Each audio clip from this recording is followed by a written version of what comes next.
এটা একটা নাস্তিক কি কয় ভিডিও, আমাদের দেহ নাকি মাটির তৈরি। কোরআন নাকি কইছে আমাদের দেহ মাটির তৈরি। এর মাটির কোন জায়গায়? মাটির তৈরি হয়েছে কি? এই যে নাস্তিকরা কইতেছে তা না, শুধু নাস্তিকরা কইতেছে না, ঠিকই নাস্তিকরা ধরতেছি যে আমরা কিছু জানি না, মাটির তৈরি দেহ। ভুল কইছি। অবশ্য আমাদের দেশের হুজুররা কয় যে দেহ মাটির তৈরি, মাটির দেহ খাইলো গুণের। এটা হলো কি পুরানো কাল থেকে চলে আসতেছে কথা। সাধারণ একটা লোক যদি কথা কয় তাহলে এরকমভাবে কয় মাটির তৈরি। এই অ্যারিস্টটল প্লাটোর ধারণা ছিল, সেই আদিকালের অ্যারিস্টটল প্লাটো, এদের ধারণা ছিল চারটা মৌলিক জিনিস দিয়া, এই আগুন বাতাস মাটি পানি এইগুলা দিয়ে সমস্ত কিছু সৃষ্টি। ওই অ্যারিস্টটলের ধারণায় দুনিয়া শুদ্ধে পেঁচাই গেছে। এটা ধারণা পেঁচাইতে তো ছড়াইতে তো সময় লাগে। তো অনেক আদিকাল থেকে এই ধারণা ছড়াইছে, সাধারণ মানুষ এইভাবেই কইতেছে। কইতে কইতে এখন ধরে নিচ্ছে আদিকালের কথা যখন কোরআনের কথা ওই একই হবে। আদিকালের মানুষের কথা মানে অ্যারিস্টটল প্লাটোদের কথা হইল আগুন পানি মাটি বাতাসের দুনিয়াতে সব কিছু সৃষ্টি। এটা হলো আদিকালের মানুষের কথা। কিন্তু কোরআন তো আদিকালের মানুষের কথা না। কোরআন হইল আদিকালের আল্লাহর কথা। উনি আবার আদিকালের, বর্তমানকালের, আবার ভবিষ্যৎকালেরও আল্লাহ। তা উনার কথা সেহেতু ওই ধরনের উদ্ভট কথা, আগুন পানি মাটি বাতাসে সব কিছু তৈরি, এরকম কথা কোরআনে নাই। অ্যারিস্টটল প্লাটো এগুলা ওই আমাদের দেশের ওই আরজালি টাইপের লোক আছিল। মানে হয়েছে কি, ওই ইউরোপিয়ানরা আসিল, গ্রামে গঞ্জে থাকতো, ইউরোপের ঠান্ডা দেশ, মানে মাছ মুছ ধরে খাইতো আর কি। দুনিয়া সম্বন্ধে কোনো ইউরোপিয়ানদের আইডিয়া ছিল না। অশিক্ষিত মূর্খ গুহাবাসী। ওই যে ক্লাস 2-3-তে না ক্লাস 10-এ একবার পড়ছিলাম, hundreds of years before the birth of Christ, when the people of England was uncivilized, barbarian, dueling in caves, a wonderful civilization was flourishing in Greece. Then গ্রিসে সিভিলাইজেশন ফ্লারিশ করে গেল। আসল ব্যাপার হলো গ্রিসে civilisation flourish করে মাঝখানে Alexander নামে এক ডাকাইতে লোক তৈরি হয়েছিল, সে বিশ্ববিজয় করে ফেলছিল। এখন আলেকজান্ডারের উস্তাদ প্রচার করছে আর কি অ্যারিস্টটল, বিশাল জ্ঞানী। তার ওস্তাদ প্লাটো, উনি তো আরও জ্ঞানী। তারও ওস্তাদ, দাদা ওস্তাদ সক্রেটিস, তার তো কোনো তুলনাই নাই। আর আলেকজান্ডারের যে ঘোড়া ছিল তার নাম আছিল বুসিফেলাস। হেটার যে ছিল বুদ্ধি, আরে বাপ রে বাপ, বুদ্ধির মানে বিশাল বুদ্ধিমান ঘোড়া। সে চলবে চায় না, সামনে জেনে কি দেখে ছায়ার মধ্যন। আলেকজান্ডার ঘুরেই দিল, তারপরে চললো। তো এই আলেকজান্ডার বিশ্ববিজয়ী হোক দলাভাই, প্রথম দলাভাই দুনিয়া দেখাইছে তাগো। আলেকজান্ডারের পরে তারপরে উঠে আসছে তারা। তারপরে ওই যে রোমানরা উঠে আসলো, তারপরে ব্রিটিশ আসলো, ফ্রান্স আসলো, স্পেন আসলো, এখন আমেরিকা আছে। কিন্তু গুরু কিন্তু আলেকজান্ডার। এই গুরু আলেকজান্ডারের যে গুরুরা এবং ঘোড়াটা সব মহাপুরুষ হয়ে গেছে। তাহলে ওই মহাপুরুষদেরই কথা ছিল যে এরা আমাকে আবার শিখাইছে আবার আলেকজান্ডারের কাহিনী। আমি গল্পে ক্লাস 10-এ স্কুলের বইতে বুসিফেলাসের কাহিনী পড়ছি। এমন মুগ্ধ হয়ে গেছে আমাদের আতেলরা যে আলেকজান্ডারের ঘোড়াটার গল্প আমার শিখাই দিয়েছে ক্লাস 10-এ। তা যাই হোক, মুগ্ধ আতেলদের কথা বলে লাভ নাই। এর কথা হইলো ওই আলেকজান্ডারের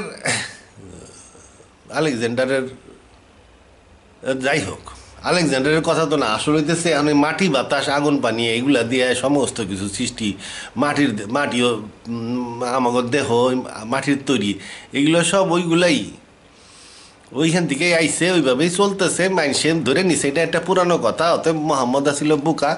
মোহাম্মদের কথা ধরতেছি না, উনি ওই আমলের লোকই ছিলেন।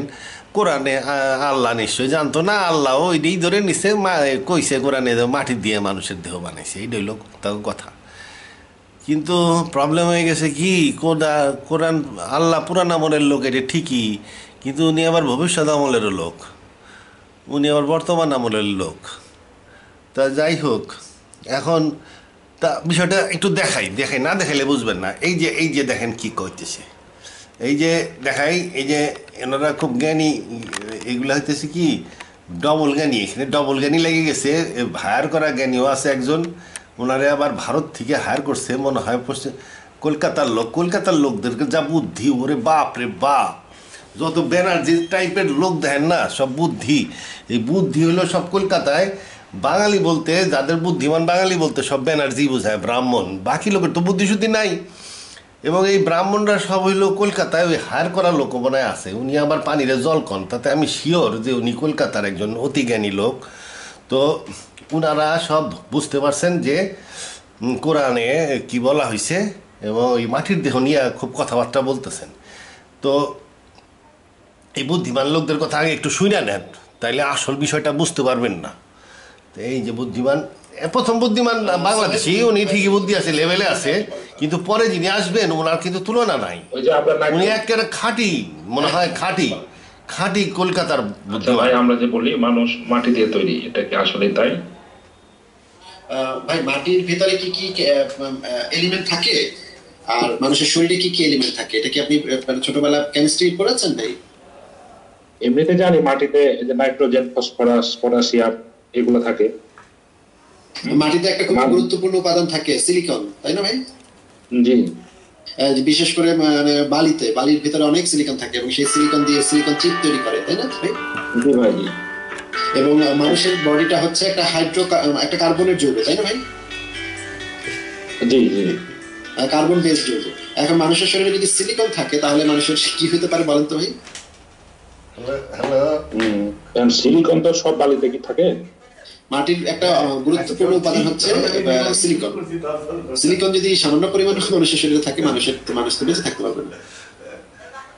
হ্যাঁ, মানুষ তো জৈব যৌগ বলে, এখানে কার্বন, নাইট্রোজেন এগুলো আছে। মানুষ হচ্ছে একটা কার্বন বেসড একটা মানুষের শরীর তৈরি হয়েছে আসলে কার্বন দিয়ে, কার্বনের বেস যে যৌগগুলো সেগুলো দিয়ে। কিন্তু মাটি হচ্ছে একটা নাইট্রোজেন, তারপরে ইত্যাদি ইত্যাদি অনেক কিছু মিলিয়ে মাটি। কিন্তু মাটির সাথে তো মানে এলিমেন্টের হিসাব করলেও কোনো মিল নাই মানুষের বডির সাথে। তাহলে যে আমরা বলি তো মানুষ মাটি দিয়ে তৈরি, তাহলে এটা তো ভাই কথার কথা বলে। ধর্মে যেহেতু বলা আছে, মানুষ আগে প্রাচীনকালে মনে করতো যে ঈশ্বর মাটি দিয়ে একটা জিনিস বানায়, তারপর ফু দিছে, তারপরে মানুষ হয়ে গেছে। এগুলা মানে মানুষের মনে যখন এই প্রশ্নটা জাগতো যে মানুষ কিভাবে তৈরি হইলো, কিভাবে আসলো, তখন মানুষ নানা গল্প গুজব তৈরি করতো। ছোটবেলা আমরা নানি দাদিদের মুখে এরকম অনেক গল্প শুনছি। কিন্তু তার মানে তো এগুলা না, এটা না তো যে ভাই এই গল্পগুলা সত্য বা এই গল্পগুলার কোনো ভ্যালিডিটি আছে। মানুষের বডির সাথে মাটির কোনো সম্পর্ক মানে কোনো ইয়েই নেই, মিলই নেই। কিভাবে সম্ভব? ওই যে আমরা নাইট্রোজেন, অক্সিজেন, নাইট্রোজেন এগুলা তো মানুষের শরীরেও থাকে, মাটিতেও থাকে। কিন্তু মানে মাটিতে একটা প্রধান উপাদান হচ্ছে সিলিকন। সিলিকন মানুষের শরীরের জন্য অত্যন্ত ক্ষতিকর, এটা থাকলে মানুষ মারা যাবে। 2 নম্বর কথা হচ্ছে মানুষের শরীর হচ্ছে কার্বন বেসড একটা জৈব যৌগ, কিন্তু মাটি তো কার্বন বেসড ইয়া না। এটা হচ্ছে আরেকটা বড় পার্থক্য। আবার এবং একই সাথে যদি আপনি পার্সেন্টেজ হিসাব করেন যে মাটিতে কত পার্সেন্ট কি আছে, কত পার্সেন্ট নাইট্রোজেন, কত পার্সেন্ট মানে অন্যান্য জিনিস, ম্যাগনেসিয়াম, আয়রন কত পার্সেন্ট, সেটার সাথে তো কোনো মিল নেই মানুষের। সেটা হয়তো মানুষের এখানে মাত্রার ভিন্নতা আছে, কিন্তু মাটিতে কিন্তু একটা জিনিস দিয়ে তৈরি হলে সে তো কিছু না কিছু মিল তো থাকবে, তাই না? মানে শুধুমাত্র এলিমেন্ট গুলো আছে, এইটাও এখানে 3-4টা এলিমেন্ট, ওইটার সাথে 3-4টা এলিমেন্ট মিলছে, শুধুমাত্র এই মিলটা তো থাকতে পারে না। মিল তো আরো অনেক বিশাল পরিমাণে থাকবে, তাই না? এই যে অমিত ভাই চলে আসছেন, অমিত ভাই তো আরো ভালো বলতে পারবেন। অমিত ভাই আপনি চলে আসছেন, ধন্যবাদ আপনাকে। আপনার কাছে একটা প্রশ্ন আছে। মানুষের যে হ্যাঁ ভাই, মানুষের যে বডি, মানুষের যে কার্বন বেস যে জৈব যৌগ মানুষের শরীর, এইটার সাথে এটা নাকি মাটি দিয়ে বানাইছে ভাই, এটা কেমন? আচ্ছা, হ্যাঁ, এটা অনেকে প্রশ্ন করেন। এটা তো অবশ্যই সত্যি কথা যে মাটিতে যে উপাদানগুলো পাওয়া যায় সেগুলো আমাদের শরীরেও পাওয়া যায়। যেমন কার্বন হতে পারে, নাইট্রোজেন হতে পারে, অক্সিজেন হতে পারে, বিভিন্ন রকম খনিজ হতে পারে, ম্যাগনেসিয়াম, ম্যাঙ্গানিজ ইত্যাদি পাওয়া যায়।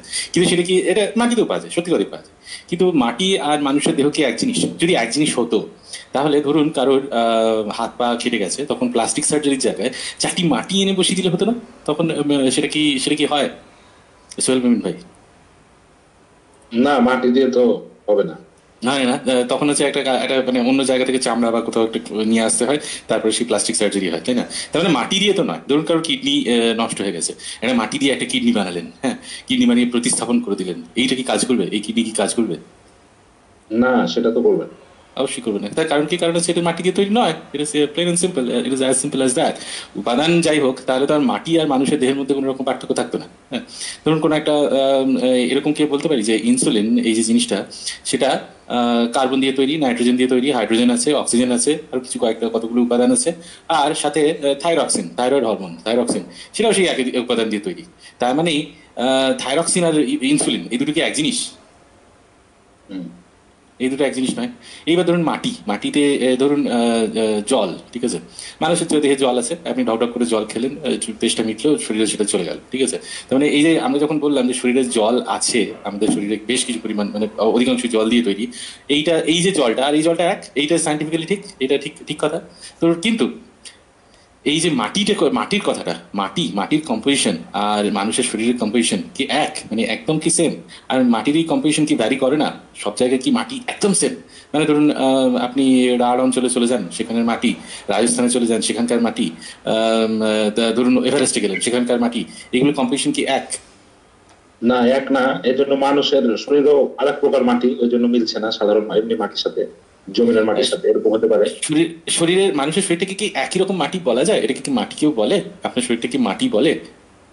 মা তা হ্যাঁ, তাহলে দেখা গেল যে এই তারা প্রমাণ করে দিলেন যে মানুষের শরীর মাটির তৈরি না। আসলে মানুষের শরীর মাটির তৈরি নেই, বলা যায় না। তো আমরা এখন এটা ওনারা আলোচনা করতেছেন কেন?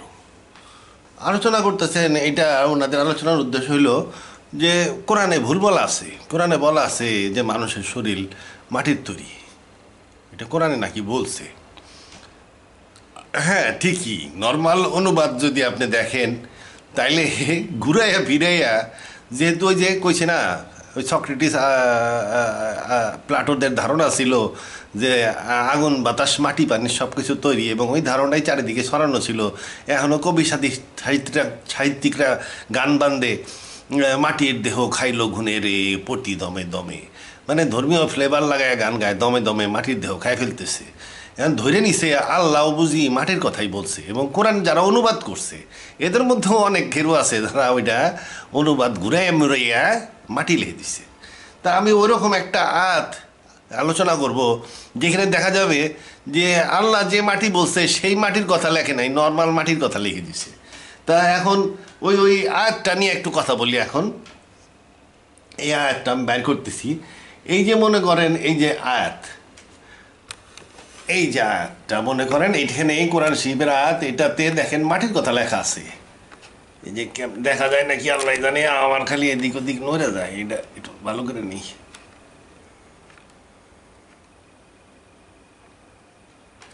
এই যে দেখেন এই আয়াতটা যদি আপনি নর্মাল বইতে পড়েন তাহলে 15 নম্বর সূরার 26 নম্বর আয়াত, এটাই পাবেন। We created man from sounding clay. Sounding clay বুঝতেছেন তো? সাউন্ডিং ক্লে বলছে কারণ এই শব্দটার অর্থ ঠিক মতন বোঝে নাই, একটা লাগাই নিছে সাউন্ডিং, মানে ঠিক ক্লে না, সামথিং ক্লে আর কি। Sounding clay from mud moulded into shape, মানে ফ্রম মাড কেদা মোল্ডেড ইন্টু শেপ, কেদা দিয়ে শেপ বানাই দিছে আর কি। মানে মানুষ বানাইছে আল্লাহ কেমনি, কেদা নইছে কতখানি, সেই কেদাটা আবার ফ্রম মাড, মানে সাউন্ডিং ক্লে প্রথমে ওই কেদাটা আবার একটু শব্দ টব্দ করতো। কেদা মানে কি, আগে যখন শক্ত আসছিল তখন মনে হয় শব্দ করতো, তারপরে পানির সাথে মিশাইয়া ওটারে মাড বানাইছে, তারপরে ওটারে মোল্ডেড করছে। ওই যে ইয়েরা মূর্তি বানায় যারা, ওই রকমভাবে ইয়ে করে শেপ বানাইছে। শেপ বানাইয়া কোন বলছে আর অমনি মানুষ হয়ে গেছে। এইটা আর কি আমরা ধরে নিছি যে আল্লাহ এইভাবেই মানুষ সৃষ্টি করছে। এটা আমাকে যেরকম বুদ্ধি আর কি ওইটুকুই ধরছে। এখন এই যে এই অনুবাদটা দেখে যদি আপনি আল্লাহরে ভুল বুঝেন তাইলে তো হবে না। এই অনুবাদটা যে করছে সেই লোকটা তো ওই ছোট বুদ্ধি আর কি। তো ছোট বুদ্ধির মানুষ, যখন আপনি আল্লাহর ব্যাপারে রিয়েলি জানতে চাবেন যে আসলে কি আল্লাহ এই কথাটা বলছে, এরকমভাবে তো মানুষ বানানো সম্ভব না, সঙ্গতও না। তাইলে আল্লাহ কি আসলে এরকম বলছে, তাইলে আয়াতটাকে ভালো করে ওয়ার্ড টু ওয়ার্ড ট্রান্সলেশন করতে হবে।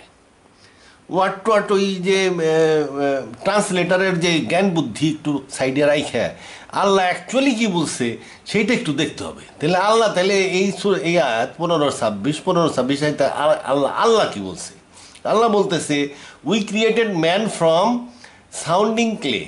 এখন এই সাউন্ডিং ক্লের এখানে সাউন্ডিং ক্লে আছে, আমি এখানে সাউন্ডিং ক্লে লিখছি। এই অরিজিনাল আরবি শব্দটা হইল সালসালিন। সালসালিন, এই সালসালিন মানে সালসা আর কি। এই যে সস, সস সস মানে কি সুরা আর কি, সুরা সস। ওই যে টমেটো ক্যাচাপ থাকে না, টমেটো দিয়ে সস বানায়, ওই জাতীয় সস। সালসালিন এই অরিজিনাল শব্দটা মনে করেন সালসা, এটার সাথে নীল লাগাই দিছে ওই ছন্দমন্দর কারণে মনে হয়, না কি অন্য একটু বুঝাইছে। মোটামুটি মেইন জিনিসটা হইতেছে সালসা। আর এই সালসা মানে হইতেছে সস। আরবিতে সালসা যেটা, সেটাই ইংরেজিতে সস কয়, মানে ওই যে টমেটোর সস, ওই ধরনের সস। তাহলে এখানে সাউন্ডিং ক্লে না, আল্লাহ বলতেছে sauce. We created man from sauce, some kind of sauce. সেই সসটা বা যে জুসটা বা ওই গোলানো জিনিসটা কিসের তৈরি? ফ্রম মাড। এখানে অনুবাদক বলতেছে ফ্রম মাড। আসলে ওয়ার্ডটা কি? আসলে ওয়ার্ড হলো হামা ইন। হামা ইন মানে ব্ল্যাক মাড। হামা ইন মানে হইতেছে black মাড।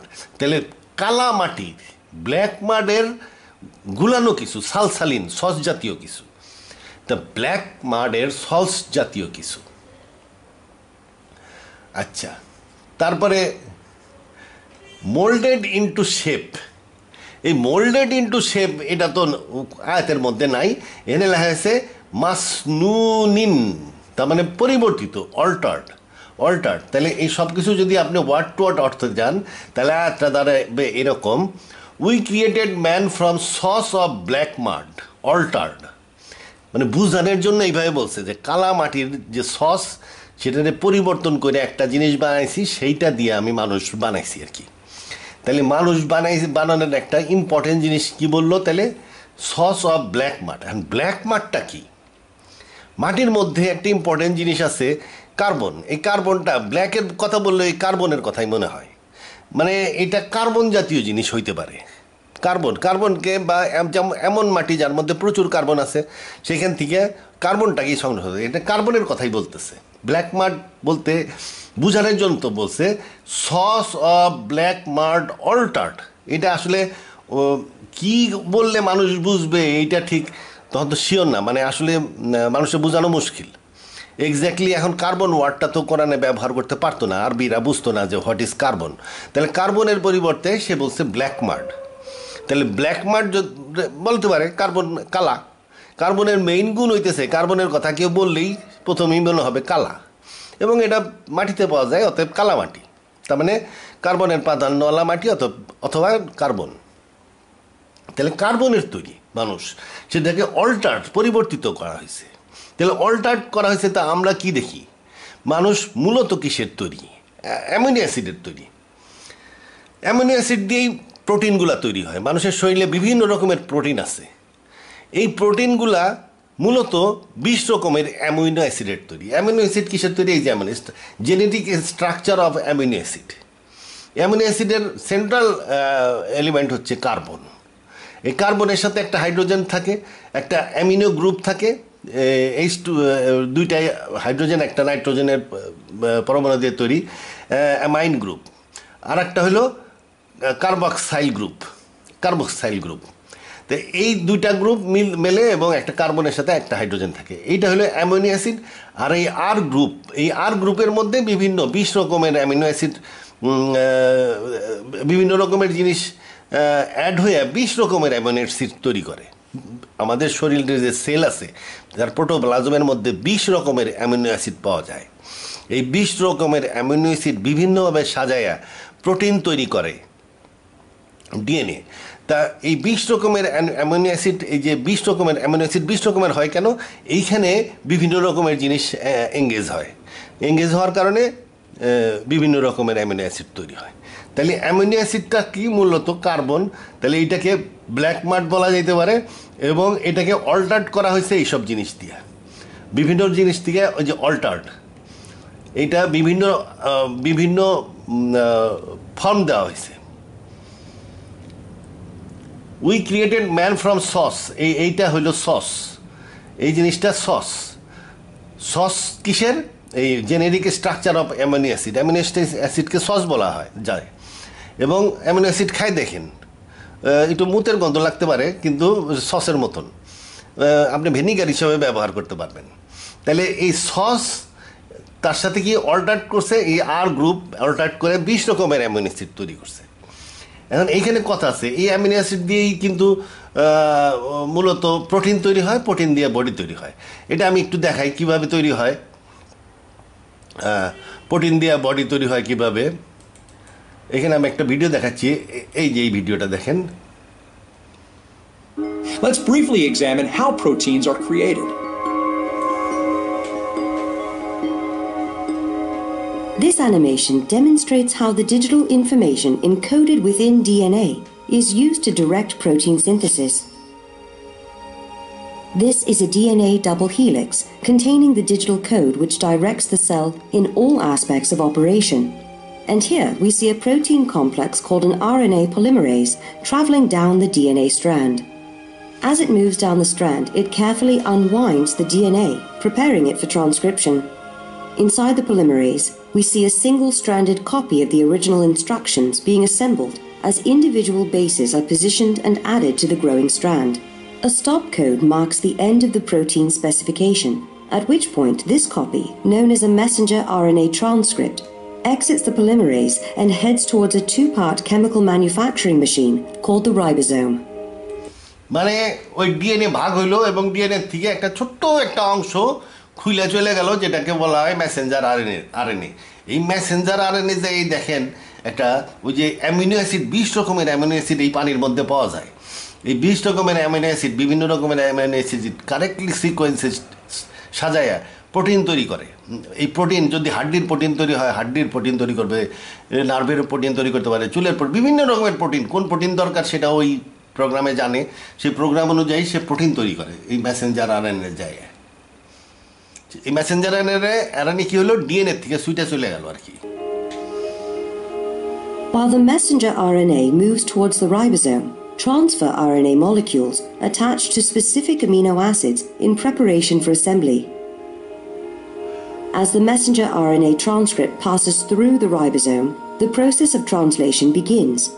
Using the instructions encoded on the messenger RNA as a template, the transfer RNA molecules align specific sequences of bases to corresponding amino acids, creating a protein chain. As this chain exits the ribosome, it is met by chaperones which prevent premature folding, while escorting the protein to a barrel-shaped machine called a chaperonin.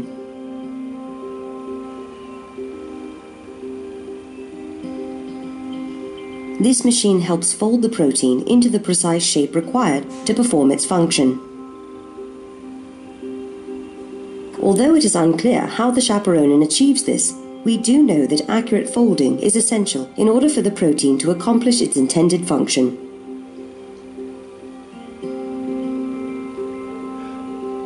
Once the protein is complete, it is released into the cytoplasm to do its job.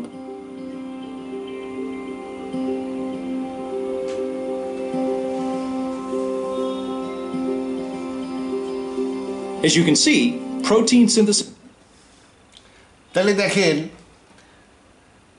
এই যে sauce মানে black mart তথা কার্বনের যে sauce তথা ammonia acid, এই ammonia acid থেকেই তৈরি হইল প্রোটিন। তাহলে ব্ল্যাক মার্টের থেকেই প্রোটিন তৈরি হইল, আর প্রোটিন দিয়া মানুষ সৃষ্টি, মানব দেহ প্রোটিনের তৈরি। আচ্ছা বলতে পারেন খালি প্রোটিনে তো অ্যামিনো অ্যাসিড তো এই কাম করে নাই, সাহায্য করছে ডিএনএ, তো ডিএনএর কথা আল্লাহ বলে নাই কেন? ওটাও বলছে, একটু পরে আলোচনা করি। এখানে কথা হইল আল্লাহ কি করছে। আল্লাহ এই আয়াতটাকে দেখেন, এই যে এই না ওই আয়াত, হ্যাঁ এই আয়াতটাকে আল্লাহ এমনভাবে দিছে, এই যে এই আয়াতটা যেটা নাকি আলোচনা করছিলাম, এই যে এই আয়াতটা এমনভাবে দিছে, we created man from sauce of black মার্ড altered, এমনভাবে দিছে যে ওই যে রসুলের যুগের লোকের ধারণা ছিল আগুন পানি মাটি বাতাস দিয়ে সব কিছু তৈরি, ওই লোকগুলোও ব্যাখ্যা করতে পারছে ও ব্ল্যাক মাঠ কালামাটি অসুবিধা নাই। আবার এই আমলের আমরাও ব্যাখ্যা করতে পারি। আমরা এখন বিজ্ঞানিক জানি, শুনছি মানুষের কাছ থেকে বিজ্ঞান শুনে আমরা এখন বলতে পারি যে ব্ল্যাক মাঠ মানে কালো কার্বন, এবং দেখা যাচ্ছে মূল জিনিসটা কার্বন। মূল জিনিসটা কিন্তু কার্বন, অ্যামিনো অ্যাসিড দিয়ে প্রোটিন তৈরি, প্রোটিন দিয়ে মানুষ তৈরি, তাহলে মূল জিনিস কার্বন। আচ্ছা, তাহলে ওই আমলের লোকও ব্যাখ্যা করতে পারতো। আবার এই আমলের লোক বিজ্ঞান হয়ে গেছে, এরাও কিন্তু ব্ল্যাক মার্টের ব্যাখ্যাটা জানে, বুঝে গেছি যে এটা কার্বন। ভারতীয় বুদ্ধিজীবী দরকার নাই, আমাকে বুদ্ধিজীবীরা বুঝবে এটা যে ব্ল্যাক মার্ট মানে কার্বন। আচ্ছা, অল্টার্ড মানে 20 রকমের আছে। আচ্ছা, কার্বন বুঝে গেছে, এটা হলো একটা কথা। ওই আমলের লোকেও বুঝতো, ব্যাখ্যা করতে পারতো, এই আমলের লোকেও বুঝে। আচ্ছা, আবার দেখেন এটা আর একটা কাজ করে। আমার মতন যারা বিশ্বাসী আছে, অন্ধবিশ্বাসী, আমি ধরে নিব ব্ল্যাক মার্ট মানে কার্বন, কার্বন ছাড়া অন্য কিছু হইতেই পারে না। আল্লাহ বলছে ব্ল্যাক মার্ট মানে কার্বন, জিনিস দেখো না সব কার্বন, 20 রকমের অ্যামিনো অ্যাসিড সব কার্বনের তৈরি, খালি আরে পার্থক্য, বাকি সব কার্বনের তৈরি অ্যামিনো অ্যাসিড, আর সব প্রোটিন অ্যামিনো অ্যাসিডের তৈরি। তারপরে মানুষের দেহ অ্যামিনো অ্যাসিডের মানে কার্বনের তৈরি। মূল জিনিসটা হলো কার্বন, কার্বনের সস। এটা কিন্তু অ্যামিনো অ্যাসিড তো আর কার্বন না, এটা হলো কার্বনের সস। এটা খাইতে ভিনিগারের মতন, অ্যামিনো অ্যাসিডকে খাই দেখেন একদম ভিনিগার খাইবেন। আচ্ছা, we created man from sauce of black mart, কার্বনের সস দিয়ে বানাইছে আল্লাহ। এখন আমি ধরে নিব যে অ্যামিনো অ্যাসিড, আর এই ব্ল্যাক মার্টের ধর্ম কার্বন, আর সস অফ ব্ল্যাক মার্টের ধর্ম অ্যামিনো অ্যাসিড, অল্টারের ধর্ম 20 রকম। কারণ আমি হইতেছে অন্ধবিশ্বাসী। কিন্তু বুদ্ধিমান লোক যারা আছে, যারা খুবই চালাক, তারা কিন্তু বুঝে ফেলবে যে না দূর ব্ল্যাক মার্ট, ওই মোহাম্মদ কি জানতো নাকি কিছু, কোন কাম মনে করছে যে কালামাটি দিয়ে বানাইছি। কালামাটি দিয়ে সাদা আরবিয়ান কেমনে বানাইলো, এটা একটা প্রশ্ন আছিল। তো মনে করছে যে হ্যাঁ কালা মানুষও তো হয়, তাহলে কালা মানুষের কথাই এই আয়াতে বলা হয়েছে। তা যারা এথিস্ট তারা কিন্তু অন্যভাবে বুঝবে। এই আয়াতটা বিশ্বাসীদেরকে বিশ্বাসী বানাবে। আল্লাহ বলছে যে আমি সাইন্টিফিক আয়াত দিছি বিশ্বাসীদেরকে আরও বিশ্বাসী বানানোর জন্য, বিশ্বাসকে দৃঢ় করার জন্য, আর অবিশ্বাসীদেরকে খেদানের জন্য। এই অবিশ্বাস যে খেদানের জন্য এই কথাটা ব্ল্যাক মার্ট লিখছে, এমনভাবে লেখছে যে বিশ্বাসীদের বিশ্বাস বাড়াবে, অবিশ্বাসীদের অবিশ্বাস বাড়াবে। এটি হলো কোরআনের কোরআনের মানে ইউনিকনেস, সব যুগের জন্য চলে এবং পরিষ্কারভাবে প্রকাশ করার সত্ত্বেও পরীক্ষার স্টেট অফ টেস্ট মানে পৃথিবীর পরীক্ষা। মানুষ তো আল্লাহ তো মানুষকে পৃথিবীতে পরীক্ষার জন্য পাঠাইছে যে কে তারে না দেখে বিশ্বাস করে, কে তারে স্বাধীন অবস্থায় দূরে যায়, কে তারে খুঁজে। এইটা বাইর করার জন্যই আল্লাহ মানুষ দুনিয়ায় পাঠাইছে। এখন এইটা এমনভাবে দিছে যে ওই টেস্ট এনভায়রনমেন্টকে জিওপার্টাইজ করে নাই এই আয়াত। আবার সবসময় এটা ব্যাখ্যা করা যায়। যাই হোক, এখন আমরা তো অ্যামিনো অ্যাসিড পাইলাম, খালি অ্যামিনো অ্যাসিড হলে হয় না। ওই যে মেসেঞ্জার আরএনএ ডিএনএর থেকে ছুটে গেল, যাইয়া বাইসে অ্যামিনো অ্যাসিডকে সিকোয়েন্সিং কইরা তারপরে এটারে দিয়ে একটা প্রোটিনের অণু বানাইলো। এইটা ওই ডিএনএটা কোথায় আছে কোরআনে? আল্লাহ তো ওইটাও বলার কথা। তো এই আল্লাহ ডিএনএর কথা বলছে কোথায়, এইটা আমি একটু দেখি। কারণ মানুষ বানানোর জন্য শুধু তো অ্যামিনো অ্যাসিড দিয়ে আর মানুষ বানানো যায় না, মানুষ বানাইতে ডিএনএও লাগে। আচ্ছা, ডিএনএর ব্যাপারটা আগে বলে দিই। মানুষ কিন্তু শরীর আসলে ওই মাটির তৈরি বললে ভুল বলা হয়, কারণ মানুষের শরীরে অক্সিজেনই 60%, আর অণু হিসাবে 24%, carbon 18%, hydrogen 9%, nitrogen 3%, calcium 1%, potassium. তাহলে মোটামুটি oxygen, carbon, hydrogen, nitrogen, calcium, phosphorus এইগুলো দিয়ে মানুষের দেহ তৈরি। আপনি এইগুলা দিয়ে মাটি তৈরি করা যাবে না। আচ্ছা, মাটির মূল জিনিসটা হচ্ছে সিলিকন। এর মধ্যে তো সিলিকন নাই, দেখেন এর মধ্যে একটা সিলিকন নেই। মাটি হলো সিলিকন, সিলিকন বালি আর কি, সিলিকন মানে বালি আর কি। তা যাই হোক, আল্লাহ কিন্তু বলছে ব্ল্যাক মাড। ব্ল্যাক মাড মানে হলো কার্বন। আচ্ছা, এইখানে দেখেন এই একটা, তাহলে শুধু অ্যামিনো অ্যাসিড দিয়ে মানুষ তৈরি করা যায় না, ডিএনএ লাগে। তা ডিএনএর কথা কোরআনে কীভাবে বলছে সেটা এই আয়াতে বলা হয়েছে। এটা কিন্তু ওয়ার্ড টু ওয়ার্ড, আপনি যদি যাই এখন 31 নম্বর সূরার 10 নম্বর আয়াত খুঁজেন, তাহলে এরকম আয়াতটা পাবেন না, একটু ঘুরাই ফিরে লেখা পাবেন। আমি এই ট্রান্সলেশনটা করছি ওয়ার্ড টু ওয়ার্ড। তো ওয়ার্ড টু ওয়ার্ড কি আসে? And he scattered through it beasts of all kind, সব রকমের জীবজন্তু তৈরি করছেন। We send down rain from the sky, আকাশ থেকে বৃষ্টি ফালান, মানে গাছপালাও তৈরি করছেন। All from the noble pair, সব কিছু জ্ঞানী জোড়ার থেকে। মিন কুল্লে জাউজিন করিম, অল ফ্রম নোবেল পেয়ার। তাহলে এই নোবেল পেয়ারটা কি? নোবেল পেয়ারটা কি? আচ্ছা, আর একটা আয়াত আছে, do they not look at the earth how many we produced in it. কত রকমের সৃষ্টি করছি, এমনও তো যেমন অ্যামিবা, এককোষী প্রাণী, ওটাও তো দুনিয়াতে সৃষ্টি হচ্ছে। সেটাও কি দিয়ে? অ্যামিবার তো পুরুষ মহিলা নাই, কিন্তু সেটার ব্যাপারেও তো আসতেছে। এবং সেটার ব্যাপারে কি বলতেছে? অল ফ্রম নোবেল পেয়ার, মিন কুল্লে জাউজিন করিম, সব কিছু জ্ঞানীর জোড়ার তৈরি। জ্ঞানী জোড়া, সব কিছু জ্ঞানী জোড়ার তৈরি। সব কিছু যেমন কুত্তা কি জ্ঞানী নাকি? কুত্তা তো জ্ঞানী জোড়া। তাহলে জ্ঞানী জোড়াটা কি? কুত্তার জোড়া তো আর জ্ঞানী জোড়া না, পুরুষ কুত্তা মহিলা কুত্তা, পুরুষ শো আর মহিলা শো, এর কি জ্ঞানী নাকি? পুরুষ মুরগি মানে মোরগ আর মুরগি, এরা তো জ্ঞানী না। তাহলে জ্ঞানী জোড়া বলতে কি বোঝাচ্ছে? নোবেল পেয়ার, জাউজিন করিম, সব কিছুই জ্ঞানী জোড়ার তৈরি। এই জ্ঞানী জোড়াটা হলো কি? তারপরে এটা তো গেল যে কুত্তাকে আমরা ঠিক জ্ঞানী বলি না, মুরগিকে জ্ঞানী বলি না, সেটা তো আছেই। তারপরে আবার আর একটা কথা আছে, অ্যামিবা, ব্যাকটেরিয়া, এইগুলার হলো এককোষী, এদের মধ্যে পুরুষ মহিলা নাই। এরা কেমনে সৃষ্টি হয়? জোড়ার থেকে, জ্ঞানী জোড়ার থেকে। এদের তো জ্ঞানী বাপ জ্ঞানী মা নাই। ধরে নিলাম কুত্তা জ্ঞানী, মুরগি জ্ঞানী, সবার লেভেলে জ্ঞান আছে, কিন্তু ব্যাকটেরিয়ার তো পুরুষ মহিলাই নাই। তাহলে জ্ঞানী হইলে জ্ঞানী জোড়া কোত্থেকে আসলো? তাহলে এই জ্ঞানী জোড়াটা কি হইতে পারে এই জোড়া? তাইলে এই জোড়াটা, তাহলে পৃথিবীতে একটাই জোড়া আছে যেটাকে জ্ঞানী জোড়া বলা হয় যায়, এইটা ডিএনএ ডাবল হেলিক্স, জ্ঞানী জোড়া।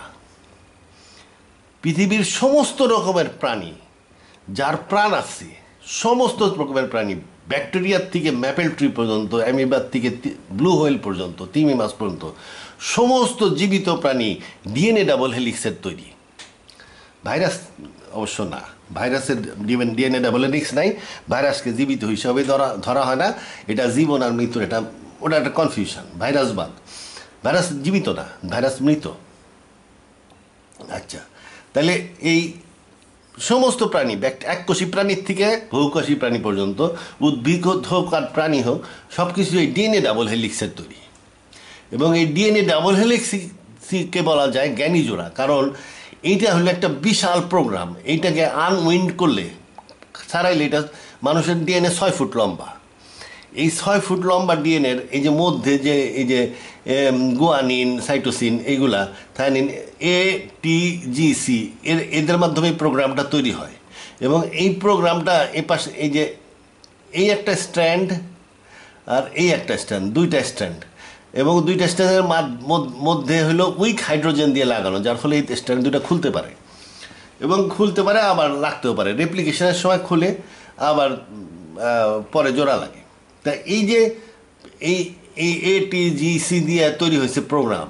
এই প্রোগ্রাম দিয়েই, এই প্রোগ্রামটা একটা বিশাল প্রোগ্রাম, এর মধ্যে বিশাল প্রোগ্রাম আছে। এই বিশাল প্রোগ্রাম কি করতে পারে? ওই যে দেখলেন মেসেঞ্জার আরএনএ সাইডে দিল, সে যাইয়া 20 রকমের অ্যামিনো অ্যাসিড থেকে এই সিলেক্ট করে করে নিল, সিকোয়েন্সিয়ালি সাজাইয়া স্যাপ্রন ধরে নিয়ে তাদেরকে বাস করার মেশিনের মধ্যে নিয়ে বাস করে ডিএনএ প্রোটিন বানায় ফেললো। এই তাহলে প্রোটিন বানাইতে পারে, শতাধিক রকমের প্রোটিন বানাইতে পারে, শতাধিক রকমের প্রোটিন, হাজার রকমের এনজাইম বানাইতে পারে এই প্রোগ্রাম। তার মানে কি এটার বিশাল জ্ঞান এটার মধ্যে আছে। তাছাড়াও এটার মধ্যে আছে বডি প্ল্যান জিন সুইচেস, যেটাতে একটা এককোষী প্রাণী, মনে করেন একটা জাইগোট, আস্তে আস্তে বাড়তে একটা প্রাণী তৈরি হয়। এই প্রাণীর পুরা বডি প্ল্যানটা এটার মধ্যে থাকে। তো এটা একটা বিশাল প্রোগ্রাম, এবং এই প্রোগ্রাম যদি লেখা হয় পাহাড়ের সমান উঁচা বই হবে, এত বড় প্রোগ্রাম। এর কিছুই জানে না মানুষ, এখনও অনলি 2% আবিষ্কার হয়েছে। বলে যে 2% আবিষ্কৃত হয়েছে, সেই 2% কিনা এই ব্যাপারে সন্দেহ আছে। এমন হইতে দেখা গেল যে বাকিটা যখন জানা গেল, দেখা গেল যে আসলে 2% ছিল না, ওটা ছিল 0.2%। তাহলে এটা একটা জ্ঞানী জোড়া, এবং এই জ্ঞানী জোড়ার কথাই বলতেছে আল্লাহ যে তিনি সমস্ত প্রাণী, and he scattered through it beast of all kinds, we send down rain from the sky, all from noble pair, মিন কুল্লে জাউজিন করিম, সব কিছু জ্ঞানী জোড়ার তৈরি। আর একটা, do they not look at the earth how many we produced in it, ব্যাকটেরিয়ার থেকে শুরু করে ম্যাপেল ট্রি, অ্যামিবার থেকে শুরু করে blue whale, all from noble pair. একমাত্র জোড়া যেটা নাকি সর্বপ্রকার প্রাণী তৈরি করতে পারে পৃথিবীতে, সেটা হলো ডিএনএ ডাবল হেলিক্স। তার মানে এই ডিএনএ ডাবল হেলিক্সের কথা বলতেছে। বিশ্বাসীরা এইটাই বুঝবে, কিন্তু অবিশ্বাসীর মাথায় কিন্তু এটা ঢুকবে না, কারণ শয়তান তাকে অস্ত্র দেওয়ার তালেই থাকে। And the earth we have spread it out and set there on mountains standing firm and grown there in every kind from attractive pair. একটা অ্যাট্রাকটিভ পেয়ার কি? এই যে স্ট্যান্ড দেখেন, এই যে ডিএনএ, এই স্ট্যান্ড খুলে যায়, হেলিকেসের মাধ্যমে খুলে যায়। এই যে খুলে গেলে তারপরে ওই যে এই যে ফ্রি নিউক্লিওটাইড সাইটোপ্লাজমে থাকে, এরা এসে মিলে আর একটা নতুন ডিএনএ তৈরি হইতেছে, ডাবল হেলিক্স। এই নতুন ডিএনএ ডাবল হেলিক্স, এটা একটা রেপ্লিকেশন দেখানো হয়েছে। নতুন 46টা মনে করেন মানুষের শরীরের ভিতরে যে কোষগুলো আছে, প্রত্যেক কোষে আছে নিউক্লিয়াস, প্রত্যেক নিউক্লিয়াসে আছে 46টা করে ডিএনএ ডাবল হেলিক্স। এখন এইটা হয়ে গেল 46 দুগুণে কত, 92টা।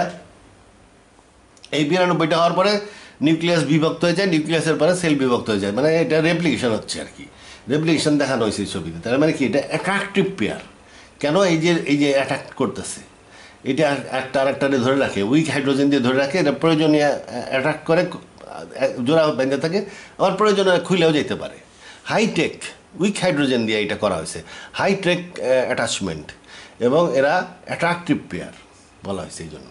এবার দেখেন, আবার ওই যে মেসেঞ্জার আরএনএ গেছিল, সিনেমা দেখালাম, সেই মেসেঞ্জার আরএনএ যে অ্যাট্রাক্ট করে অ্যামিনো অ্যাসিড সিলেক্ট করে ধরছে, ধৈর্য ওটারে বাস করে সাজায়, লম্বা তার দিয়ে সাজায় পাঠাইছে, তারপরে ওটারে বাস করে প্রোটিন বানায় ফেলছে। That has scattered pairs in all things, প্রত্যেক জিনিসের মধ্যেই এই পেয়ার ডিএনএ ডাবল হেলিক্স আছে। And has made for you ships, জাহাজ বানাইছে, অ্যান্ড ক্যাটেল, এবং ঘোড়া বানাইছে, অন হুইচ ইউ রাইড, মানে অন হুইচ ইউ রাইড মানে তোমরা যার উপরে চড়ো। তার মানে জাহাজের কথাও বলতেছে, এই ঘোড়ার কথাও বলতেছে। এই জাহাজ আর ঘোড়া কি দিয়ে বানাইছে? পেয়ার্স দিয়ে বানাইছে, পেয়ার্স। এই জাহাজ কিন্তু আমাদের আধুনিক কালের জাহাজ না, এটা হলো আগেকার দিনের কাঠের জাহাজের কথা বলতেছে। গাছও কিন্তু ডিএনএ ডাবল হেলিক্সের তৈরি, এটাই বলছে। ডিএনএ যা ডাবল হেলিক্স দিয়ে গাছ হয়েছে, গাছ দিয়ে শিপ হয়েছে, শিপ। এবং এত ভালো কাঠ যে সমুদ্রগামী জাহাজও বানানো যায় ওটা দিয়ে, এবং লবণে খায় না, অনেক টিকসই। কাঠের জাহাজ কিন্তু অনেক টিকসই, স্টিলের জাহাজের মতনই টিকসই। একটা স্টিলের জাহাজ যদি 50 বছর টিকে, ভালো কাঠের জাহাজ ওটাও সমুদ্রের পানিতে 50 বছর টিকবে, লবণে খাবে না। আর ওর মধ্যে যে লোহা লক্ষণ মারবেন, লোহা দিয়ে যে ফিক্সিং করবেন, ওই কাঠের মধ্যে লোহাও কেউ সে পচতে দেয় না, লোহাকেও জং পড়তে দিবে না। মানে কাঠের জাহাজ খুব ভালো। এই জাহাজ তৈরি করছে ডিএনএ ডাবল হেলিক্স দিয়ে।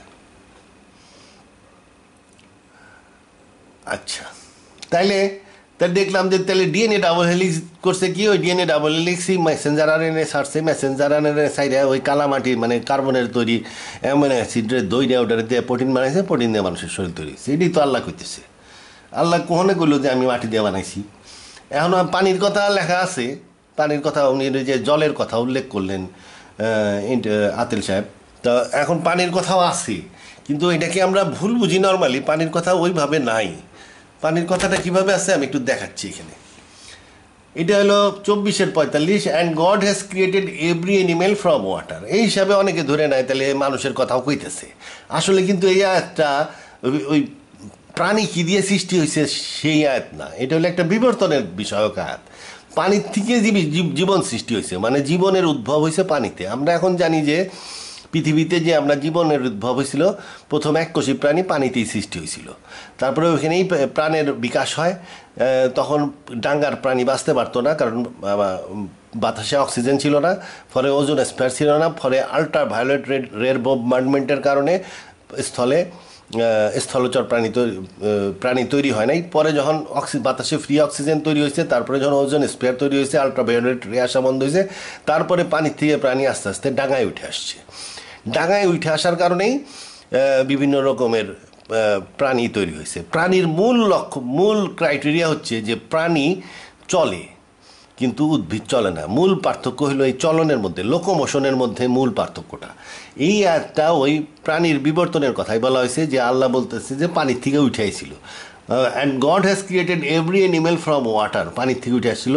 Of them there are some that creep on their bellies, এই যে উঠে আসলো কীভাবে, পেটের উপরে ভর দিয়ে উঠে আসলো। এই যে কোনগুলা, লিজার্ড জাতীয় মাছ, ওই যে মাছে ওই যে পাখনার উপরে থাপড়ায় উপরে আসা শুরু হইলো, তারপরে আস্তে আস্তে বিবর্তনের মাধ্যমে সৃষ্টি হইলো পেটের উপরে ভর দিয়ে চলা প্রাণী। তারপরে কী হলো, some that walk on two legs, পেটের উপর দিয়ে, মানে এটা হলো লিজার্ড তৈরি হলো। তারপরে লিজার্ড উঁচা হয়ে হাঁটা শুরু করলো, তৈরি হলো লেপ্টাইলটা পিছনের দুই পায়ে খাড়াইলো, তখন দুই পায়ে প্রাণী তৈরি হইলো। যেমন নাকি বিভিন্ন ধরনের ডাইনোসর তৈরি হয়েছিল। আবার কিছু কিছু ডাইনোসর উড়া শুরু করলো, তখন বার্ডস তৈরি হলো। আচ্ছা, টু লেগস মানে বিভিন্ন ধরনের ডাইনোসর, তারপরে ক্যাঙ্গারু, এই ধরনের প্রাণী সৃষ্টি হয়েছে। তারপরে কী হয়েছে, সাম দ্যাট ওয়াক অন ফোর। এটা কি বিবর্তনের ধারাকে বুঝাইছে, বিবর্তনের ধারা বুঝাইছে। পানির থেকে উঠে আসলো পেটের উপরে ভর দিয়ে, তারপরে দুই পায়ে ওইটা চলা শুরু করলো, তারপরে 4 পায়ে ওইটা চলা শুরু করলো, এটা বিবর্তন। এই যে আমি একটা ছবি নিছি, কাট পেস্ট করছি ইয়ের থেকে, এনসাইক্লোপিডিয়া ব্রিটানিকার থেকে। এখানে দেখেন এই যে ওয়াটার বোর্ন ক্রিয়েচার পানির থেকে উঠে আসলো, তারপরে কি হলো, যে পেটের উপরে ভর দিয়ে চলে, সাপ, কাসিম, এগুলো পেটের উপরে ভর দিয়ে চলে। লিজার্ড আছে বিভিন্ন রকমের। তারপরে টু লেগ, বিভিন্ন ধরনের পাখি, তারপরে বিভিন্ন ধরনের ডাইনোসরও ছিল, যেগুলো 2 পায়ের উপরে ভর দিয়ে চলতো। কিছু কিছু ডাইনোসর আবার 4 পায়ের উপরে ভর দিয়েও চলতো। আস্তে আস্তে 4 পায়ের প্রাণী সৃষ্টি হয়েছে। তাহলে বিবর্তনের ধারায় দেখা যাচ্ছে ওয়াটার, আল্লাহ সমস্ত যে পানি হইতে তৈরি করিয়াছেন, তাহাদের মধ্যে কেউ আছে পেটের উপরে ভর দিয়ে চলে, তাহাদের মধ্যে কিছু আছে 2 পায়ের উপরে ভর দিয়ে চলে, এবং তাহাদের উপরে কিছু আছে 4 পায়ের উপরে ভর দিয়ে চলে। এটাই কোরআনে বলা হয়েছে, আল্লাহ যাহা ইচ্ছা পয়দা করেন। এই আয়াতটারই এনসাইক্লোপিডিয়া ব্রিটানিকায় পিক্টোরিয়াল ভিউ ব্রিটানিকায় দেওয়া হয়েছে। আচ্ছা, যাই হোক, এখন বলবেন যে তাহলে তো মানুষ, এই যে এথিস্ট ব্যাটারা করবে কি, এখানে মানুষ লাগাই দিবে, মানুষ এখানে দাঁড়াবে না, মানুষ আলাদা সৃষ্টি। আল্লাহ বলছে মানুষরে আমি ওইভাবে সৃষ্টি করি নাই, কারণ মানুষরে এইভাবে সৃষ্টি করে নাই। আল্লাহ প্রমাণও দিচ্ছে, কইছে তিনি কথা বলিতে শিখাইয়াছেন, মানে এটা একটা বিরাট চেঞ্জ, কথা বলিতে শিখাইয়াছেন। তারপরে উনি কলম দ্বারা লিখিতে শিখাইয়াছেন, হাতের মধ্যে বিরাট চেঞ্জ। তারপরে উনি বলছেন যে লেখা, কথা বলা, তারপরে শিক্ষা গ্রহণের ক্ষমতা। আদমরে কয়েকটা জিনিসের নাম শিখাইলো, আদম শিখে গেল, কিন্তু অন্যান্য ফেরেশতারা শিখতে পারলো না। শিক্ষা গ্রহণের ক্ষমতা, এটা আল্লাহ দেখাই দিচ্ছেন। এই বিভিন্ন ধরনের চেঞ্জ ছিল, যেটা মিসিং লিঙ্ক, বিশাল একটা মিসিং লিঙ্ক আছে আরবের মানুষের মধ্যে। মানুষকে আল্লাহ আলাদাভাবে সৃষ্টি করছেন। আলাদাভাবে সৃষ্টি করলেও একই ডিএনএর তৈরি মানুষ, মানে হয় কোনো প্রাণী, মনে করেন বান্দর থেকে ডিএনএ নিয়ে মানুষ বানাইছে, ওইটার একটু চেঞ্জ করে, এটা একই ডিএনএর মানুষ তৈরি। এই আয়াতে লেখা আছে, glory be to one who created pairs, মানে আমি কইছি পেয়ার মানে DNA double helix, from what all that the earth produces. দুনিয়ায় যা আছে সব কিছু ওই পেয়ারের তৈরি, বলতেছে দুনিয়ায় যা কিছু আছে সব ওই পেয়ারের তৈরি, ব্যাকটেরিয়ার থেকে সমস্ত কিছু, অ্যামিবার থেকে সমস্ত কিছু পেয়ারের তৈরি। অ্যান্ড অফ দেমসেলফ, মানুষও পেয়ারের তৈরি। তাহলে মানুষও পেয়ারের তৈরি, ডিএনএ ডাবল হেলিক্সের। আবার অন্যান্য জীব প্রাণীর, and of what they know not, এবং তারা যে জানে না, ওই অ্যামিবা ব্যাকটেরিয়া এদের কথা বলছে। আবার পরে একটা, glory be to one who created pairs, যিনি পেয়ার তৈরি করছেন, ডিএনএ ডাবল হেলিক্স তৈরি করছেন। ফ্রম হোয়াট, যেটার থেকে all that the earth produces, সমস্ত কিছু যা পৃথিবী তৈরি করে, সমস্ত গাছপালা, সমস্ত প্রাণী, অ্যান্ড অফ দেমসেলফ, এবং মানুষ, and of what they do know not, মানে এককোষী প্রাণী যেগুলো খালি চোখে দেখা যায় না, মানে সমস্ত কিছুই এই পেয়ারের তৈরি, ডিএনএ ডাবল হেলিক্সের তৈরি। অর্থাৎ আল্লাহ করছিল কি, এই পৃথিবীর কোনো প্রাণীর থেকে ডিএনএ ডাবল হেলিক্স নিয়ে নতুন করে বানানোর কি দরকার, আবার কষ্ট করে ওইটি নিয়ে ওইটারে জেনেটিক ইঞ্জিনিয়ারিং করে মানুষ বানাইছে। এই জেনেটিক ইঞ্জিনিয়ারিংয়ের ডিফারেন্সটা ছিল অনেক। এই ডিফারেন্সটা অনেক হওয়ার কারণে আল্লাহ নিজে হাতে ওইটা চেঞ্জ করতে হয়েছে। বিবর্তনের মাধ্যমে মানুষ সৃষ্টি করা সম্ভব হয় নাই। বিবর্তনের শেষে সৃষ্টি হয়েছিল নিয়ান্ডারথালেন্সিস, এবং নিয়ান্ডারথালেন্সিসের বডি চেক করে দেখবেন এরা ব্যাপক মারামারি করতো, 40 বছরের কেউ বেশি কেউ বাঁচত না, এবং এরা মারামারি করে সব মারা গেছে। আল্লাহ তাদেরকে ভ্যানিশ করে দিছে, দিয়া নিজে হাতে মানুষ তৈরি করছে, এবং এই ডিএনএ দিয়েই তৈরি করছে, তবে আলাদাভাবে তার ল্যাবরেটরিতে মানুষ তৈরি করছে। এই ডিএনএ ডাবল হেলিক্স মনে করেন একটা জেনেটিক ইঞ্জিনিয়ারিং করে একটা কোষ তৈরি করছে। কোষ তৈরি করে তার মধ্যে ওই যে সস দিছে, সস সাপ্লাই দিছে, আস্তে আস্তে মানুষটা তৈরি হয়ে গেছে, এবং একটু বড় হয়েছে, তাকে বলছে আদম। এটা কেমনে হয়েছে, এই যে এখানে দেখেন এই আয়াতে, and indeed we created man out of the heredity of তিনিন। এই তিনিন তার অর্থ করে হেরিডিটি অফ ওই মাঠ। অনেকে তিনিনের অর্থ, অনেক কোরআনে ভর্তি দেখবেন তিনিনের অর্থ করে মাটি, কিন্তু তিনিন মানে কোনো অবস্থাতেই মাটি না।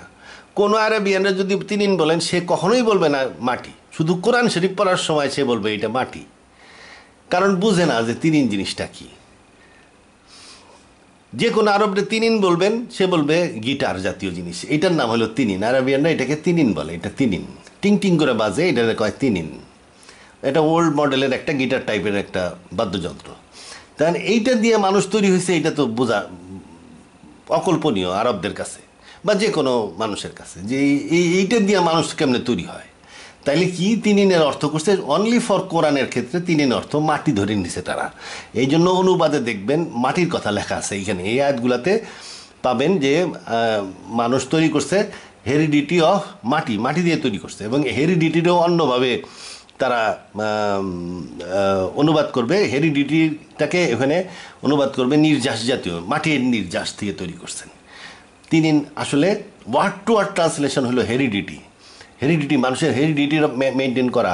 একটা সাদা আদমির যদি একটা কালা বাচ্চা হয়ে যায়, তাহলে ও বউ তালাক দিয়ে দিবে। এই জন্য কী হইতে হবে, সাদা মানুষের বাচ্চা সাদাই হইতে হবে, এবং ওর সাথে ওর চেহারা টেহারার সামান্য মিল থাকতে হবে, কিন্তু ঠিক বাপের মতন সে হবে না। বাপ যেন বুঝতে পারে যে এটা আমার বাচ্চা, বিশেষ করে ইউরোপে। তা এখন হেরিডিটি মেনটেন করা খুব একটা টেকনিক্যাল কাজ, এবং তিনিনের মাধ্যমে এটা করা হয়। এই তিনিন বলতে এই গিটার, আল্লাহ গিটারের কথা কেন বলছে, মানুষকে বোঝানোর জন্য বলছে। এই যে গিটারটা কি, এটা একটা মিউজিক তৈরি করে, টিং টাং টাং টাং, এরকমভাবে একটা ছন্দ তৈরি করে। এই গিটারটা আসলে কি, মনে করেন 46টা ডিএনএ ডাবল হেলিক্স, মানে 46টা 6 ফুট তারের মতন। এই 46টা ডিএনএ ডাবল হেলিক্সের মাধ্যমে যে মিউজিকটা আল্লাহ তৈরি করে, এই মিউজিকের মাধ্যমেই এই জিনোম এক্সপ্রেশন বলতে পারেন। এই মিউজিকটাকেই বলতে পারেন এই যে 46 তারের তিনিন বাজায় আল্লাহ, এবং তার যে মিউজিক সেইটাই জিনোম এক্সপ্রেশন হিসাবে ওই ডিএনএকে ধীরে ধীরে একটা মানুষের আকৃতিতে দান করে। বডি প্ল্যান জিন ঠিক আছে, যদি আপনি একটা জাইগোট টেস্ট টিউবের মধ্যে রাখেন, জাইগোট একটা লাম্প অফ ফ্লেশ তৈরি করবে, সে কিন্তু বডি তৈরি করবে না। বডি শুধু মায়ের পেটেই তৈরি হয়। কেন? আল্লাহ টেস্ট টিউবে কাজ করা পছন্দ করে না, মায়ের পেটে কাজ করা পছন্দ করে। কারণ মানুষের শরীর হইতেছে আল্লাহর একটা প্রকাশিত হওয়ার দরজা, এখানে তার সুবিধা টুবিধা আছে। মায়ের পেটে সে দেহটাকে ফর্ম দেয়, কিসের মাধ্যমে ফর্ম দেয়? 46 ডিএনএর যে বাজনা, এটা সে বাজাইতে থাকে। এই জন্য এই 46 ডিএনএর বাজনাকে বলছে তিনিন। মানে একটা জাইগোটের মধ্যে থাকে 46টা ডিএনএ, এবং এই 46টা ডিএনএ, প্রত্যেকটা ডিএনএ 6 ফুট লম্বা তারের মতন। এর মধ্যে প্রত্যেকটা তারে আছে লক্ষ প্রোগ্রাম। এর মধ্যে আছে বডি প্ল্যান জিন, এর মধ্যে আছে সুইচেস, এর মধ্যে আছে হোক্স জিন। এই বডি প্ল্যান জিন ডাইরেক্ট করে কিভাবে ওই কোষটা মাল্টিপ্লাই হবে এবং ধীরে ধীরে বাইরে উঠবে, কোথায় হাড্ডি হবে, কোথায় রগ হবে, কোথায় চামড়া হবে, কোথায় মাংসপেশি হবে, কোথায় চোখ হবে, কোথায় নাক হবে, কোথায় চুল হবে, এরকম হাজার কোথায় একটা জাইগোটের থেকে বাড়তে বাড়তে 100 ট্রিলিয়ন সেলের বডি তৈরি হয়, পারফেক্ট ইন অল আসপেক্ট। এই যে বিশাল সৃষ্টিতে তৈরি হচ্ছে, এখানে আল্লাহ কোরআনে বলছে মায়ের পেটে তিনি মানুষের আকার দান করেন, এবং আল্লাহ এখানে হেল্প করে। এই হেল্পটা হইতেছে এই 46 ক্রোমোজোমের যে বাজনা, এই জিনোম এক্সপ্রেশন, সেটাই এর মাধ্যমে প্রকাশ করা হয়েছে। কারণ এটা প্রকাশ করার মতন আর কোনো উপায় নাই। আপনি যদি সাইন্টিফিক্যালি প্রকাশ করতে পারবেন না, কারণ টোটাল জ্ঞান, ডিএনএর উপরে টোটাল মানুষের জ্ঞান হইতেছে 2%, আসলে 0.2% হইতে পারে। এই জন্য ওই 2% জ্ঞানী লোকের কাছে তো অন্য কিছু বলার উপায় নেই। আল্লাহ বলছে এইটারে ওই ডিএনএ ডাবল হেলিক্সকে ওই 46 ডিএনএর যে জাইগোট, সেটাকে একটা 3 সাথে তুলনা করছে। এখন তো এরপরেও কথা আছে, আমরা শুনছি গড সে বি হও, অমনি তা হয়ে যায়। আসলে কোনো আয়াতি আমরা ভালো করে পড়ি না, মনে করি যে আল্লাহ আগেকার দিনের কি আর করব। এই যে এরকম আয়াত, the similitude of Jesus before God is that of Adam. জিসাসের সৃষ্টি আদমের মতন। তাহলে আদমনে কি করছিল আল্লাহ? He created him from dust. এখানে ডাস্ট আপনি অরিজিনাল যদি ওয়ার্ডে যান, তাহলে আমি এটা ওয়ার্ড টু ওয়ার্ড ট্রান্সলেশন করে নেই, এটা জাস্ট বসাই দিছি। এটার এই আয়াতটা আমি তো ব্যাখ্যা করবো না, এই জন্য এখানে ডাস্টই লিখেছি। তিনি আদমনে সৃষ্টি করছেন করে, দেন সেইড টু হিম বি বলছেন, অ্যান্ড হি ওয়াজ। তার মানে কি বি বইলেই যে আদমনে সৃষ্টি করছেন তা না, জিসাসটা বি বইলেও সৃষ্টি করেন নাই। বলছে কি হি ক্রিয়েটেড হিম ফ্রম ডাস্ট, আগে ডাস্ট দিয়ে তৈরি করে নিচ্ছেন। ডাস্ট মানে কি? ওই কার্বনের ডাস্ট হইতে পারে। তা এখানে ডাস্ট দিয়ে আদমের বডি তৈরি করছেন, তারপরে বলছেন বি, তারপরে হয়েছে। মানে অনেক বি বিষয়ে অনেক আয়াত আছে, দেখবেন যে আল্লাহ যেটা করতে চান সেটাকে মানে দেখবেন বোঝা যাচ্ছে যে আল্লাহ প্রথমে প্ল্যান করেন, তারপরে বলেন বি। এই বিটা তার ক্ষমতা প্রকাশ করে আর কি। আমি তো বললাম আল্লাহ আদমরে কীভাবে সৃষ্টি করছে, জোড়ার থেকে সৃষ্টি করছে, তারপরে কার্বনের সস থেকে মানে অ্যামিনো অ্যাসিড থেকে সৃষ্টি করছে, প্রোটিনের মাধ্যমে মানুষের শরীরে তৈরি, এবং এই জিনোম স্পেস সেন্টারের যে একটা বিশাল ব্যাপার, এটাকে সে 3 মিউজিকের সাথে তুলনা করছে।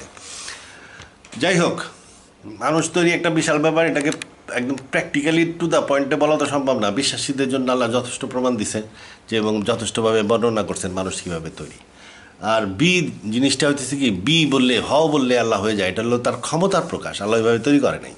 আল্লাহ বলছে যে আদমরে কীভাবে সৃষ্টি করছেন, যে তিনি তাকে সৃষ্টি করছিলেন ডাস্ট থেকে, তারপরে সৃষ্টির পরে বলছেন বি। ওই বি মানে কি? তা তো সৃষ্টি তো হয়ে গেছে, তারপর আবার বি কিসের? বি মানে কি? মানে উদ্বোধন করে দিছে বি বলে আর কি।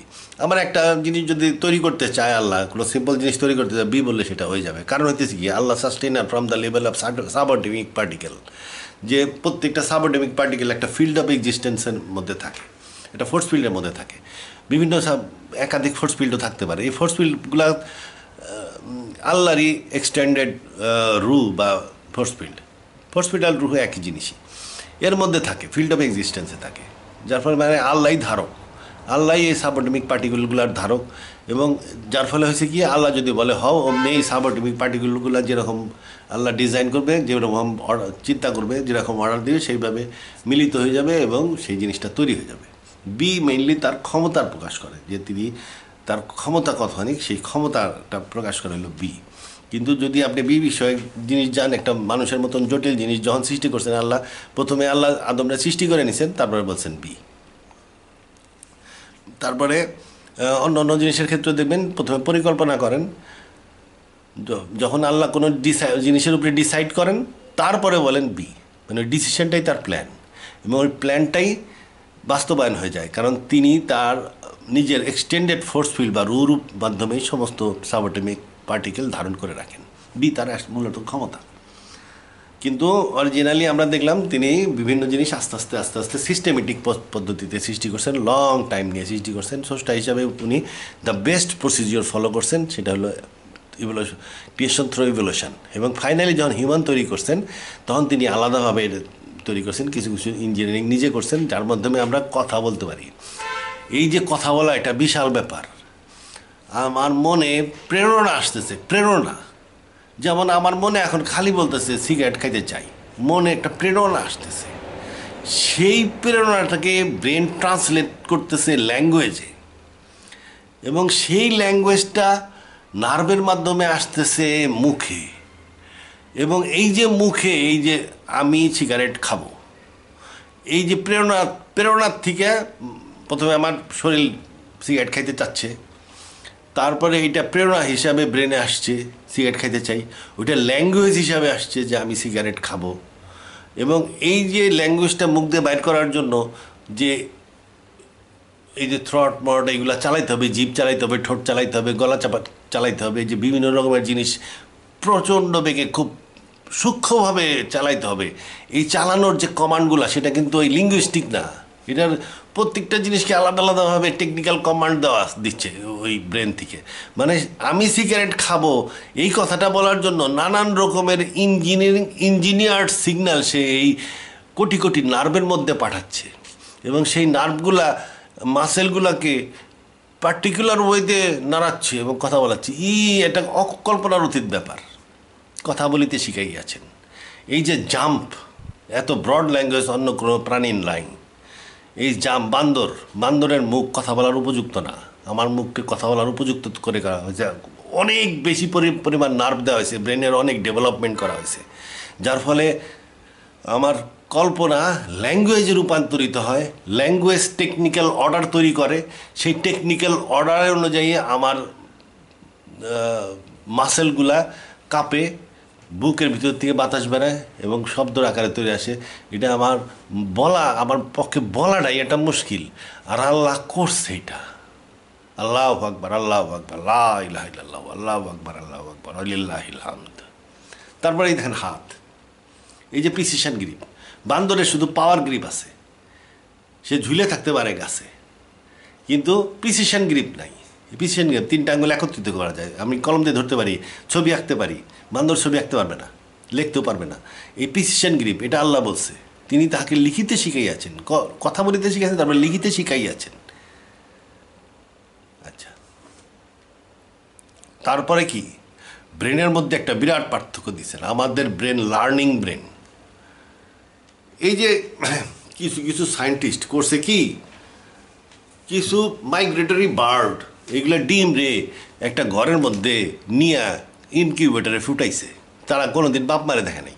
ওইখানে ওদেরকে বড় করছে, বড় কইরা মনে করেন 20টা পাখি বড় করছে, মাইগ্রেটরি বার্ড মনে করেন 20টা সারস পাখি বড় করছে। বড় কইরা যখন ওরা একটু শক্তিশালী হয়েছে ওদেরকে ছাড়ে দিয়েছে। ছাড়ে দিলে দেখা গেল সে উইরা সাইবেরিয়ার যেখানে তার অরিজিনাল ফ্লক, যেখানে তার বাপ মার ফ্লক যেটা, সেই ফ্লকে চলে গেল। এখন এরা কেমনে জানলো যে তার বাপ মা কোথায় আছে, কিংবা সেই আমেরিকার থেকে রাশিয়ায় কেমনে গেল? এক উড়ালে চলে গেল। একটা পাইলট 8-10 বছরের ট্রেনিং না থাকলে সে একলা এইভাবে উড়ে যেতে পারবে না, প্লেন নিয়ে যেতে পারবে না, ভয় পাবে। যদি নাকি তার কাছে ওই না থাকে, জিপিএস সিস্টেম বা জাইরো এগুলা যদি না থাকে, এইগুলা দিয়ে তার ম্যাপ, জিওরেফ ম্যাপ দিয়ে, শুধু ম্যাপ আর জিপিএস সিস্টেম থাকলেই হবে না, তার অনেক প্র্যাকটিক্যাল এক্সপিরিয়েন্স লাগবে। সে যদি জিপিএস কাজ করতেছে না তখন কী করবে, বা জাইরো কাজ করতেছে না তখন কী করবে? ল্যান্ডমার্ক ধরে যাইতে হবে, তার ল্যান্ডমার্কও চিনতে হবে। তা ল্যান্ডমার্ক তো একদিন 2 দিনের চিনতে আনে না, নিচের পাহাড় পর্বত নদী নালা এগুলো অনেক দিন ধরে উস্তাদের সাথে চালাইতে শিখে। মানে 8-10 বছরের এক্সপিরিয়েন্স না হইলে কোনো পাইলট ওই জাস্ট ডাইরেক্ট আমেরিকাতে ছাড়িয়ে দেবেন, প্লেন নিয়ে উইরা সাইবেরিয়া চলে যাবে, পারবে না। কিন্তু ওই পাখি জন্মের পরে অন্য কোনো পাখিই দেখে নাই, তারে ছাড়িয়ে দেওয়ার পরে সে কেমনে করে সাইবেরিয়াতে তার যেখানে যাওয়ার কথা ওই সময় সে গেল। তার মানে কি, ওই পাখির মাথার মধ্যে আছে ঘড়ি, সে জানে যে ওই টাইমে তার কোথায় থাকার কথা। ওই পাখির মাথায় আছে ম্যাপ, সে জানে যে সে বর্তমানে কোথায় আছে। তাহলে কোথায় থাকার কথা সেটাও জানে ওই সময়, বর্তমানে কোথায় আছে সে সেটাও জানে। তারপরে উড়াল দিয়ে যাওয়ার সময় ফ্লাইট পাথ কী হবে, তার হাইট কী হবে, কীভাবে উঠতে হবে সেটাও জানে। তাহলে পুরা এই যে বিশাল নলেজ, যে নলেজটা একটা পাইলটের অর্জন করতে 8-10 বছর লাগে, সেই পুরা নলেজটা তার ব্রেনের মধ্যে জন্মগতভাবে আছে। এরকম সব প্রাণী। একটা গরুর বাচ্চা হওয়ার পরে 10 মিনিট পাটার জারা দিয়ে হাঁটা শুরু করে, আর একটা মানুষের বাচ্চার হাঁটা শিখতে লাগে 1.5-2 বছর। তাহলে এই যে সমস্ত প্রাণী, এদের ব্রেন জেনেটিক্যালি প্রোগ্রামড হয়ে আসে, মায়ের পেটের থেকে ব্রেনটা জেনেটিক্যালি প্রোগ্রাম হয়। তারা জন্মের সময় যা সব কিছু জানে, যা জানার সব কিছু জন্মের সময় জানে, তাদের ব্রেনটা প্রোগ্রামড, তারা প্রোগ্রাম ব্রেন নিয়ে জন্মায়। এতে কি হয়, জন্মের থেকে সব জানে, জন্মের থেকে ফিট টু সারভাইভ। গরুর বাচ্চা হওয়ার পরে যদি গরু হারায় যায়, দেখবেন যে বাচ্চা মরবে না, ও ঘাস টাস এটা ওটা খাইয়ে বেঁচে থাকবে। তাহলে সে ফিট ফর সারভাইভাল, এবং তার স্কুল কলেজ লাগে না, সব কিছু সে জানে, যা তার জানার দরকার সবই জানে জন্মের থেকে, জেনেটিক্যালি প্রোগ্রাম। এতে কী অসুবিধা হয়, সে নতুন কিছু শিখতে পারে না।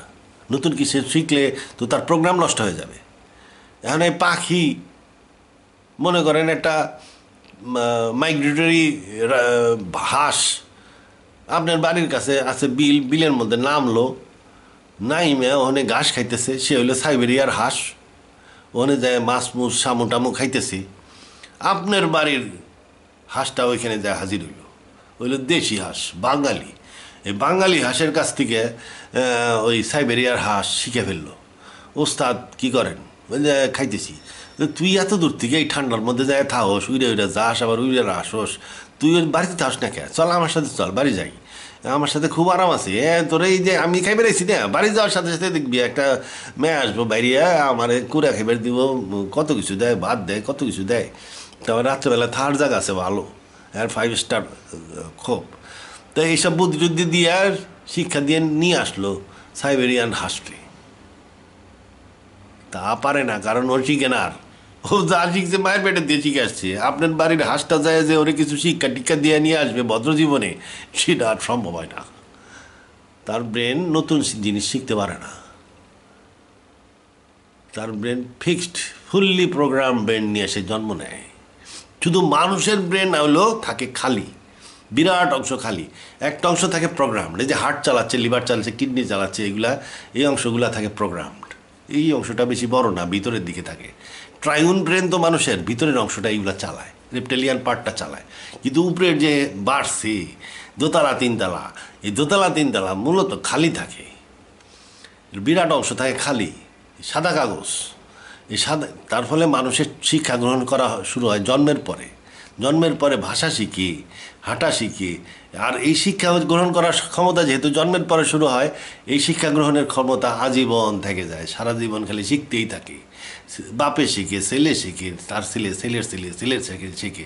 খালি যে শিখে তা না, আবার লিখে তুই যায় হাত দিয়া, আবার হে আবার আরও বেশি শিখে, আরও বেশি শিখে।